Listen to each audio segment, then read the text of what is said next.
All right, Math 1, we are starting the last section of Chapter 3. So Section 3.7 on page 219, if you want to go ahead and get your book open. We are going to be talking about graphing absolute value functions today. We have done this a little bit, so it should look familiar to you, but I'm going to show you a different way. In the past, what we did... you should know by now that absolute value graphs make that V shape. And so what we did, I don't remember what test it was, maybe in chapter 2 or 1, I don't remember. I had you just randomly pick some points and you went ahead and you replaced it in here. So like -3 in here, -3 minus 2 is -5, but the absolute value of -5 is a +5. And you stuck -2, you got -4, so the absolute value is a positive. Put -1 is -3, absolute value is a +3. Put 0 gives you -2, which absolute value is 2. You stick 1 in, you get -1, but the absolute value of that is 1. Stick 2 in, you get 0. And you hadn't seen a change in here. So I said, keep going with that. So you'd put a 3 in, and you'd get 1, and all of a sudden you realize, okay, now I have my commonality, because what happens is if you want to go graph all of that, it would come down here like this, and you would have a little V shape. All right, so you were looking for when it bounced off and went back up, and it looks like it bounced off as 0 and went back up to 1. So you're coming down, coming down, coming down, and it bounced off and went like that.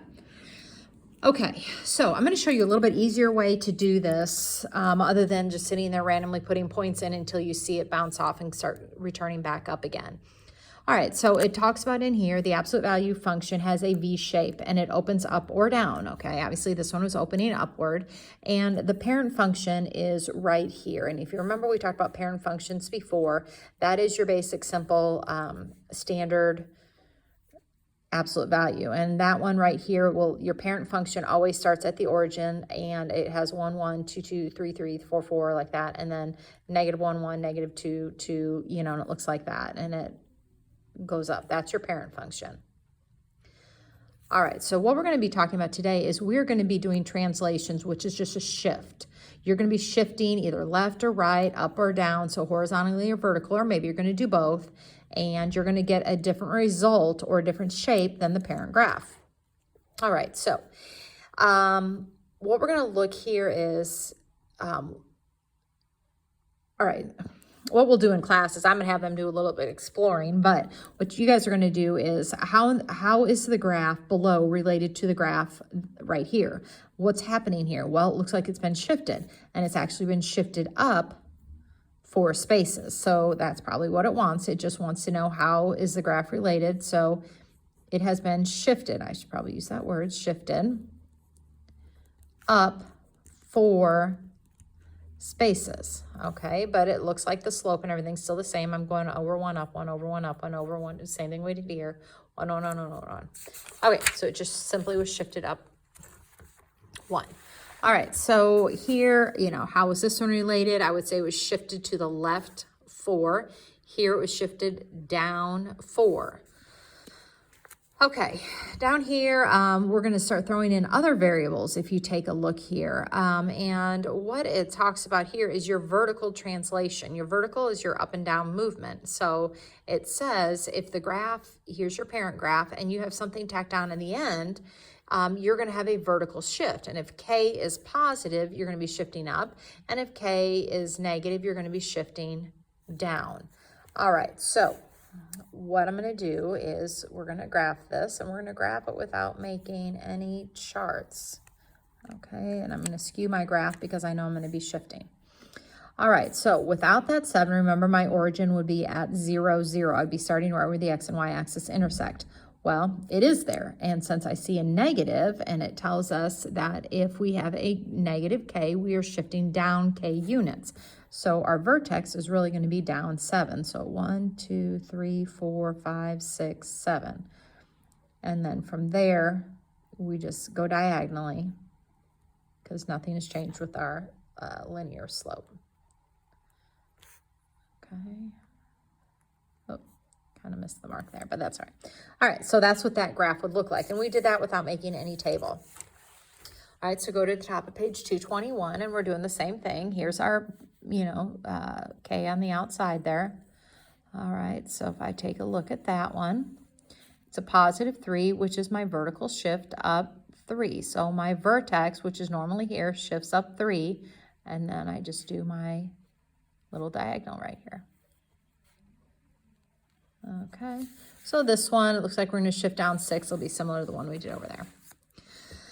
All right, so right here it says, if you know the direction of the translation and the number of units the function is to be translated, you can write the equation of the translation. So I believe what it's asking you to do here is to write the equation. So you're going to be writing this equation by the description. So if you're shifting it up 8 units, well, if I'm shifting it up 8 units, isn't that the absolute value of x plus 8? And here you're shifting it down 5 units, so isn't that just y equals the absolute value of x minus 5 because you're shifting down? All right, so here you would have like y equals, and you're shifting it up. Okay, and then you're shifting this one down, so it's y equals the absolute value of x minus 3.25. All right, pretty easy. All right, the next group is going to be talking about shifting it horizontally. All right, so this is your left and right movements. All right, so this one's a little bit tricky, but it's not bad at all once you get the idea. So the blue graph right here is our parent graph, and it was shifted to the left 2 spaces. Well, if it was shifted to the left, look at our new equation. What I really see in here is a plus 2. All right, that is because this negative is built into the equation. All right, your h is what you're shifting it. So if I put in negative 2 in for h, wouldn't that change that to a positive? Okay, so when you see a positive, you're shifting left. Again, I come over to this one. The blue one is your parent. This one is shifted right 2 spaces. And I look here, well, I see a minus 2 because our h was just the 2 that went in because, again, that negative was built into the problem. Okay. So it's kind of opposite of what you think on the inside shift. Now, I guess I didn't point that out very good. I know it's a horizontal shift because it was inside the absolute value with the x, as opposed to the vertical shift going up and down was on the outside of the absolute value. All right, so I'm going to look here. I see it's on the inside with that one, so I know that is a left and right shift. Okay, I should have skewed my thing a bit. Now, 5 is what I really want. So I'm going to shift it 1, 2, 3, 4, 5 to the right. And then I just have my diagonal. All right, so this one's going to be shifted 3 to the right. Let's see this one just a hair. All right, so 1, 2, 3, and then you'll go up with your diagonals. Okay, and then this one I see the plus 6, and we should know that because of that, it had to have been a negative 6 that we put into the formula. So my h is a negative 6 because what it really looked like is the absolute value of negative 6, like that. So I'm going to go left 6. So 1, 2, 3, 4, 5, 6. And there's my graph. A lot easier than making the charts that we learned about earlier. Okay, and here we're going to do the same thing. We're going to write our equation. We're shifting it 8 units to the right. So if I'm shifting it 8 units to the right, then I need to put minus 8. Here I'm shifting it 6 left, so I do this, x plus 6, because again, left means a negative. Here, left, so you do y equals, make sure it's in the absolute value. Since I'm going left, I need a plus, because it's minus a negative again. And this one, you just do plus 8.2. All right. I don't know. I don't feel like they're doing, yep, they are.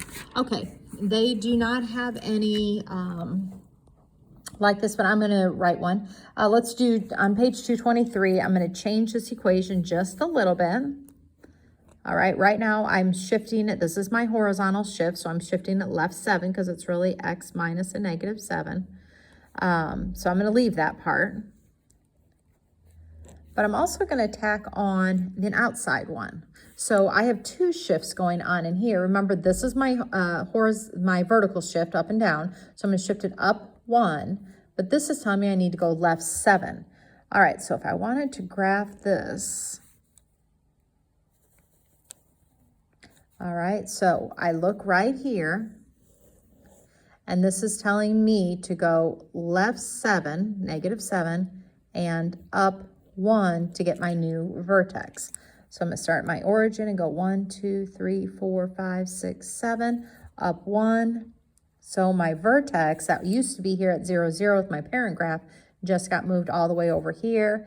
And then from there, I'll do my little diagonal movements and make my V shape. All right, in the beginning, we talked about how it could go up or down, and I don't believe we have any down ones.